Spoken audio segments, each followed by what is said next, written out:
Shalom saudara-saudara yang saya kasihi di dalam Kristus Yesus Tuhan kita. Selamat pagi, salam kasih di dalam Tuhan kita Yesus Kristus. Kita bersyukur karena pada pagi hari ini kita masih dapat bersama-sama untuk belajar dan mendengar akan firman Tuhan. Walaupun ya kita dibatasi dengan pertemuan, tetapi kita juga bersyukur karena ada teknologi yang dapat menghubungkan kita di dalam pembelajaran firman Tuhan hari ini.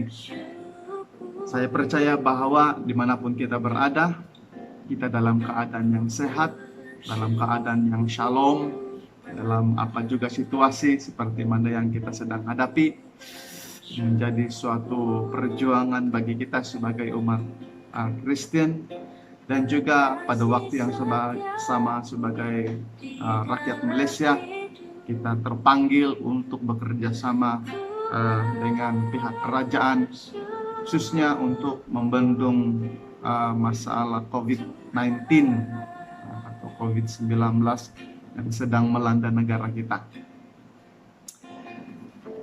Hari ini kita akan mempelajari sesuai dengan apa yang sudah disiapkan oleh gereja kita untuk khotbah mingguan.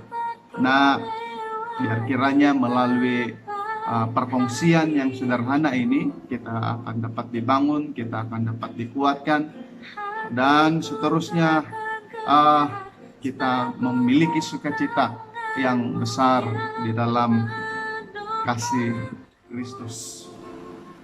Hari ini topik kita adalah berkaitan dengan kasih menyatukan umat Allah, yang terambil di dalam Kolose bab yang ketiga ayat yang ke-12 sehingga ayat yang ke-17. Kasih menyatukan umat Allah, Kolose 3 ayat yang ke-12 sehingga ayat yang ke-17. Nah, sebelum kita membahas atau belajar firman Tuhan ini, mari kita berdoa. Kita menyerahkan pembelajaran yang sederhana ini di dalam tangan Tuhan. Mari kita berdoa. Bapa, kami mengucap syukur untuk kebaikan serta kemurahan-Mu.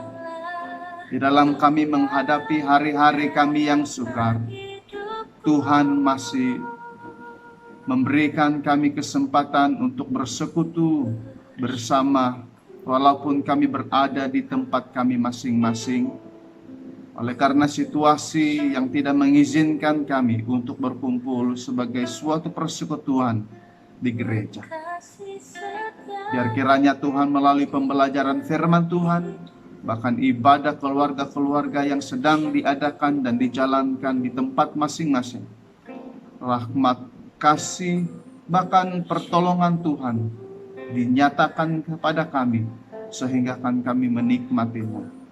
Bapa, pembelajaran firman Tuhan yang sederhana ini kami minta kepadamu, kiranya melalui firman Tuhan ini kami dikuatkan, kami dimotivasi, kami terus dihibur untuk terus setia dan menjadi umat Allah yang bersyukur, yang mengenakan kasih, sehingga kan kami dapat mempersatukan tubuh Kristus yang adalah kepala di atas tubuh itu.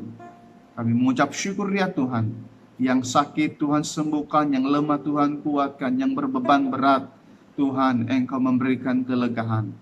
Dalam nama Yesus kami percaya bahwa semuanya itu akan dijamah oleh Tuhan dengan kuasa-Mu. Terpuji Engkau Tuhan, kami siap belajar firman-Mu, dimotivasi, dikuatkan, serta akan menjadi kebangunan rohani dalam hidup kami, dalam diri kami. Di atas nama Yesus kami berdoa. Amin. Haleluya. So, mari kita membaca Kolose 3 ayat yang ke-12 sehingga ayat yang ke-17. Demikian bunyi firman Tuhan di dalam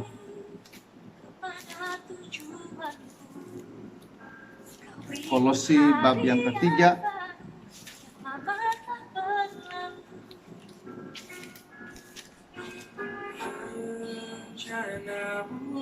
Karena itu sebagai orang-orang pilihan Allah yang dikuduskan dan dikasihinya, kenakanlah belas kasihan, kemurahan, kerendahan hati, kelemah lembutan, dan kesabaran.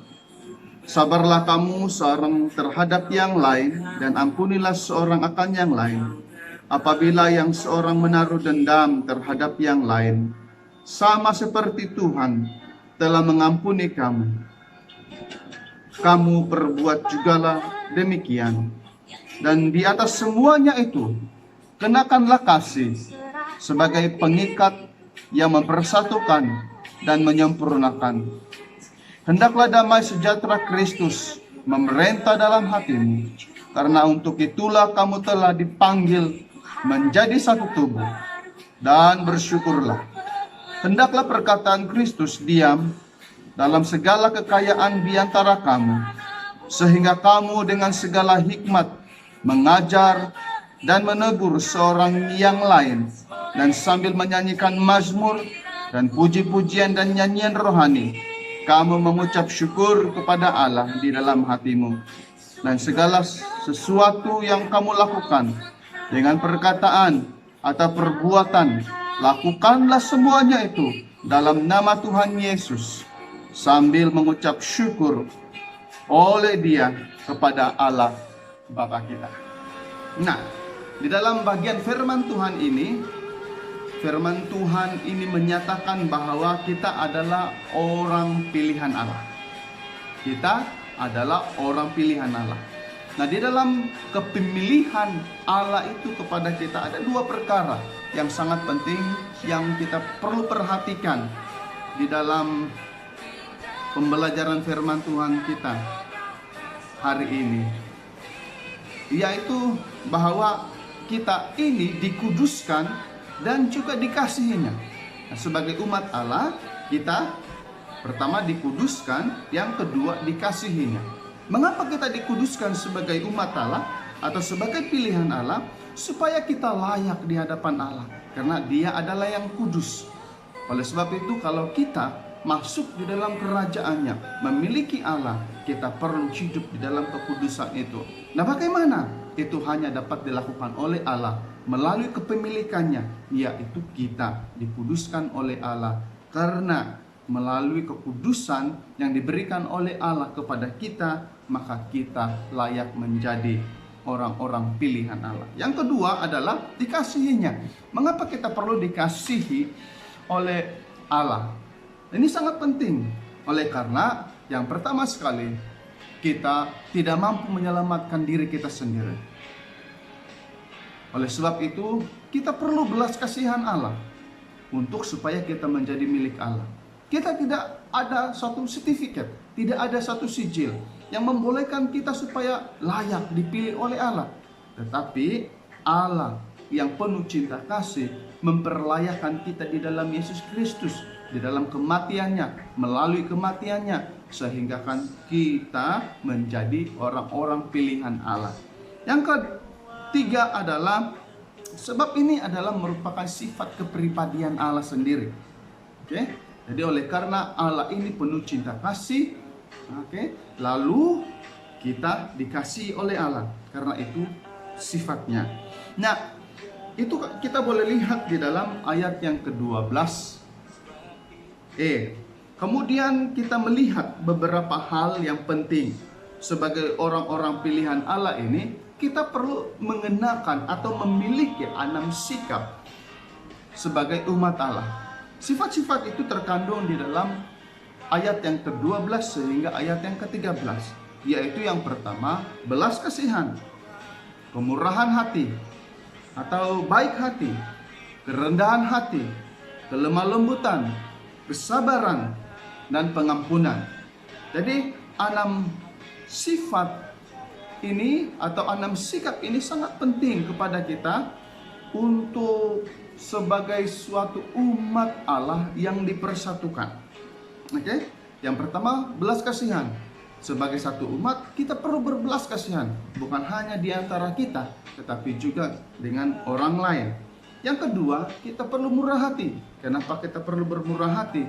Oleh karena kebaikan hati, kita dapat menolong di antara satu dengan yang lain dalam apa juga situasi. Kita rendah hati, mungkin kita melakukan sesuatu yang tidak benar, atau kita mudah untuk ditegur. Walaupun mungkin kita salah di dalam sesuatu aspek, tetapi kita tidak mudah melenting, kita tidak mudah marah, tetapi kita sanggup untuk mendengar nasihat daripada orang yang mungkin lebih muda atau juga yang lebih tua di dalam nasihat-nasihat atau peringatan-peringatan yang diberikan oleh mereka kepada kita. Yang keempat itu adalah kelemah lembutan. Nah, dalam suatu situasi mungkin kita menegur atau mungkin kita memberikan nasihat, kita perlulah berlemah lembut dengan orang itu. Bukan bermaksud bahwa kita ini lemah atau kita tidak tegas dalam apa yang kita mau sampaikan, tetapi maksudnya bahwa supaya kita dapat menjaga keharmonian, kita dapat menjaga hubungan kita dengan orang lain, dengan cara kita menyampaikan itu dengan lemah lembut, orang yang menerima, orang yang mendengar juga berasa senang, walaupun mungkin dalam keadaan yang marah, tetapi dia tidak bertindak balas dengan kemarahannya, oleh karena dia ditegur dengan secara lemah lembut. Cuma bayangkan kalau Anda menegur seseorang dalam keadaan yang marah, lalu dia juga berasa marah dengan teguran itu, pastilah akan berlaku suatu pergaduhan atau suatu konflik di dalam perbualan yang akan dibuat. Oleh sebab itu kelemah lembutan itu sangat penting di dalam penyatuan umat Allah sebagai suatu anggota di dalam tubuh Kristus. Kemudian hal yang kelima, sabar. Sabar. Sabar. Kesabaran sangat penting. Dan itu menjadikan keadaan kita tidak terlalu kelam kabut, kita tidak akan mengambil keputusan yang terburu-buru, kita tidak akan selalu rugi. Oke?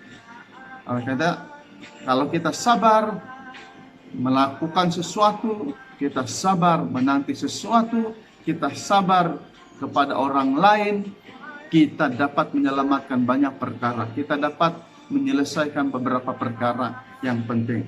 Oleh itu bersabarlah dengan orang yang mungkin dalam keadaan yang kita anggap bahwa itu kurang menyenangkan kita, atau kita sabar di dalam menanti sesuatu, kita sabar dalam apa juga keadaan. Kesabaran banyak manfaatnya kepada kita. Kemudian tidak hanya dengan sabar, hal yang lain yang disampaikan adalah tentang mengampuni atau pengampunan. Apabila ada orang yang bersalah kepada kita, marilah kita mengampuni. Saya boleh mengambil contoh bahwa apabila kita sebagai anggota di dalam satu gereja, apabila kita ada perasaan yang masih dendam, perasaan yang masih marah, perasaan yang masih sakit di dalam hati kita, oleh karena kita tidak mau mengampuni, dan kita sering kali bertemu dengan orang itu, pastilah kita tidak akan merasa damai, pastilah kita tidak merasa tenang, pastilah apa yang terjadi itu selalu bermain dalam pikiran, di dalam hati kita. Tetapi kalau kita melepaskan pengampunan, apabila kita memberikan pengampunan kepada orang yang sudah menyakiti kita, kita akan mengalami suatu kemerdekaan yang sungguh-sungguh. Kemerdekaan yang tidak pernah kita alami. Kita akan dapat hidup dengan orang yang ada di sekeliling kita, tanpa ada suatu keterikatan perasaan yang benci, yang marah, yang dendam, dan sebagainya. Kita akan dapat melayani dengan lebih sungguh. Kita dapat mengerjakan pekerjaan-pekerjaan kita dengan lebih sungguh. Kita dapat mengerjakan apa juga yang kita hendak lakukan di dalam pelayanan, di dalam kepimpinan, di dalam kita melakukan perhubungan di antara sesama. Kita akan merasa damai, sukacita, dan kita dapat melakukan yang terbaik untuk kita. Itulah sebabnya di dalam bahagian ini, di dalam ayat yang ke-13, bahwa penulis ini mengambil contoh seperti Tuhan telah mengampuni kamu, perbuatlah juga demikian, katanya. Jadi mencontohkan Yesus yang dihina, yang dicaci, yang dicambuk, yang disalibkan, tetapi apabila dia berada di atas kayu salib, ampunilah mereka karena mereka tidak tahu apa yang mereka perbuat.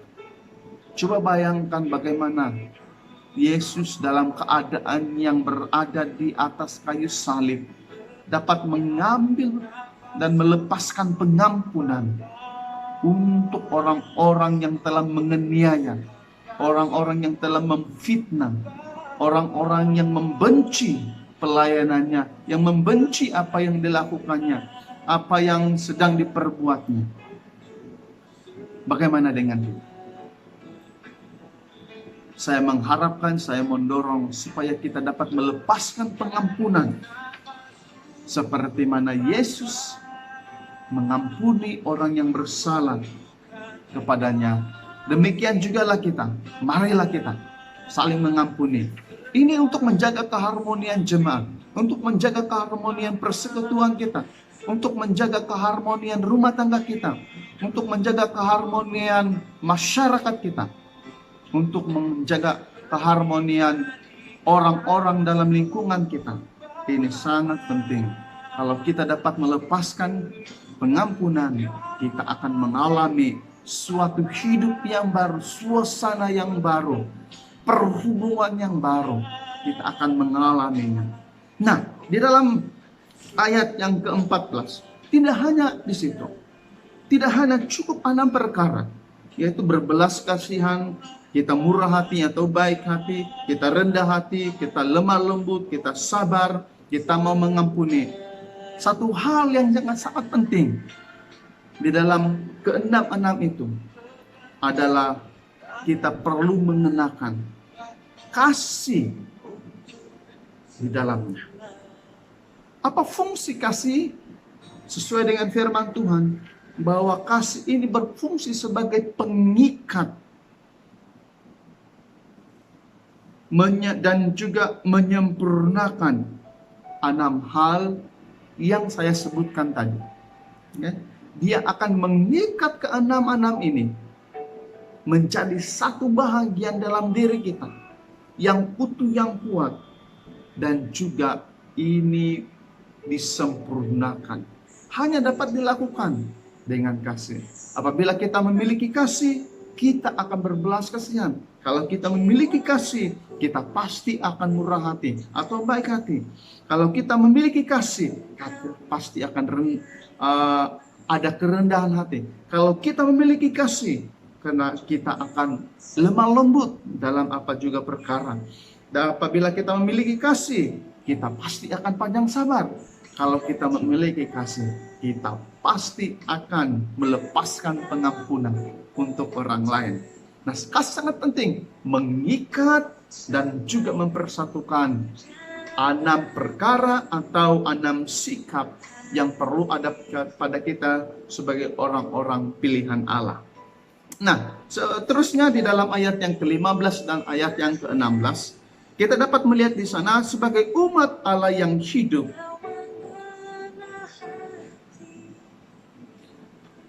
yang diperbaharui oleh Allah. Ada 2 perkara penting yang perlu kita terapkan di dalam kehidupan kita sebagai orang-orang yang percaya atau orang-orang pilihan Allah. Yang pertama adalah damai sejahtera Kristus, itu perlu ada. Yang kedua adalah perkataan Kristus. 2 hal ini sangat penting. Ayat yang ke-15 dan ke-16. Disampaikan bahwa damai sejahtera Kristus dan perkataan Kristus itu sangat penting kepada kita.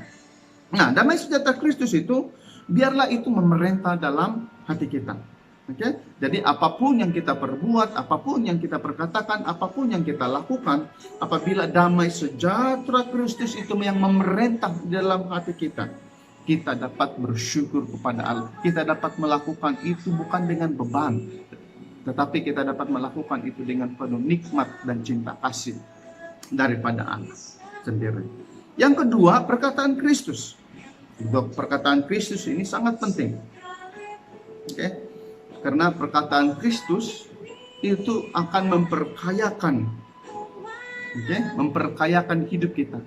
Ini bukan bermaksud bahwa kita akan menjadi kaya raya. Itu bukan maksud daripada memperkayakan yang dikatakan di sini. Tetapi perkataan Kristus itu sebenarnya hidup.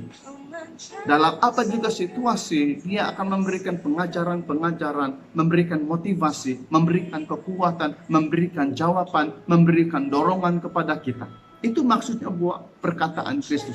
Kalau kita sebagai pemimpin, apabila damai sejahtera dan perkataan Kristus itu tinggal di dalam hati kita sebagai pemimpin-pemimpin, maka kita dapat melakukan tugas-tugas kita sebagai kepimpinan itu bukan dengan kekuatan, bukan dengan hikmat, bukan dengan keupayaan kita, tetapi oleh karena kita diperintah oleh damai sejahtera Kristus dan perkataan Kristus itu kaya di dalam hati kita, di dalam hidup kita, maka kita dapat mengambil keputusan, kita dapat melakukan kepimpinan dengan perkataan-perkataan Kristus, bukan melawan perkataan-perkataan Kristus, tetapi mengikuti perkataan-perkataan Kristus seperti mana yang sudah diajarkannya atau disampaikan oleh Allah melalui firman-firman-Nya yang tercatat di dalam Alkitab. Nah, perkataan Kristus ini sebenarnya mendatangkan hikmat kepada kita. Okay? Perkataan Kristus, sekali lagi saya katakan bahwa mendatangkan hikmat. Dan hikmat ini supaya kita dapat mengajar dan menegur orang lain. Okay? Kita mengajar dan menegur orang lain dengan penuh hikmat. Kalau kita tidak punya hikmat mengajar dan menegur orang lain, kita akan menjadi bahan percakapan, kita akan menjadi bahan yang mungkin akan memarahkan lagi keadaan atau juga situasi-situasi yang tidak kita ingini. Tetapi apabila perkataan Kristus itu memerintah di dalam hati kita, perkataan Kristus itu ada dalam hati kita, dalam pikiran kita, itu mendatangkan hikmat untuk kita, untuk mengajar dan menegur orang lain. Kita dapat menegur dengan penuh hikmat bijaksana. Nah, coba bayangkan bahwa bukan itu saja, bahwa kita dapat menyanyikan mazmur. Wow, perkataan Kristus itu menjadikan hati kita membuak-buak untuk menyanyikan mazmur bagi Allah, mazmur bagi Tuhan kita. Sehingga kan kita bukan hanya bermazmur, tetapi ada puji-pujian, nyanyian rohani yang terungkap dari hati kita, yang kita luahkan dari hati kita, di dalam perkataan kita, dalam mulut kita, sehingga kan setiap orang akan mendengar, bahkan kita sendiri akan dikuatkan melalui puji-pujian itu. Dan kemudian dari semuanya itu kita dapat mengucap syukur dalam hati kita. Sungguh luar biasa. Perkataan Kristus ini mendatangkan hikmat, hikmat untuk mengajar, hikmat untuk menegur orang lain. Kemudian kita menegur orang lain itu bukan karena kita benci dengan dia, kita sengaja untuk melakukan sesuatu yang bertentangan atau juga yang kita tidak berminat dengan dia, atau kita sengaja-sengaja. Tetapi coba bayangkan bahwa di dalam kita mengajar dan menegur orang lain, kita dapat menyanyikan mazmur, kita dapat menaikkan lagu-lagu rohani, lagu-lagu pujian. Dan di dalam semuanya itu kita bersyukur. Kenapa kita bersyukur? Oleh karena kita dapat memenangkan orang lain, kita dapat memberi nasihat kepada orang lain, kita dapat menolong orang lain dengan perkataan-perkataan kita yang hikmat daripada firman Tuhan. Nah, terakhir sekali di dalam pembelajaran firman Tuhan kita hari ini, dikatakan bahwa ayat yang ke-17, dan segala sesuatu yang kamu lakukan dengan perkataan atau perbuatan, lakukanlah semuanya itu dalam nama Tuhan Yesus, sambil mengucap syukur oleh Dia kepada Allah Bapa kita. Jadi nasihat yang terakhir diberikan sebagai orang-orang yang diperbaharui, sebagai orang-orang yang mengasihi, sebagai orang pilihan Allah, sebagai umat pilihan Allah. Apa saja yang kita lakukan atau apa saja yang kita perbuat dan perkatakan, biarlah kita lakukan itu dalam nama Tuhan kita Yesus Kristus. Dan di dalam kita melakukan itu, kita mensyukuri, mengucap syukur kepada Allah yang sudah berbelas kasihan, yang sudah memilih kita, yang sudah menguduskan kita, yang sudah mengasihi kita, yang sudah menjadikan kita anak-anaknya, yang sudah membawa kita ke dalam keluarganya dan menikmati pemerintahannya yang besar. Terima kasih saudara-saudara, kiranya firman Tuhan yang kita sudah kongsikan bersama-sama, yang sudah saya sampaikan kepada Anda, menguatkan, meneguhkan iman Anda dimanapun Anda berada. Tuhan memberkati. Selamat hari Minggu. Mari kita berdoa. Bapa, terima kasih, kami mengucap syukur untuk berkat kebaikan dan kemurahan-Mu. Terima kasih untuk firman-Mu untuk pagi hari ini, dimanapun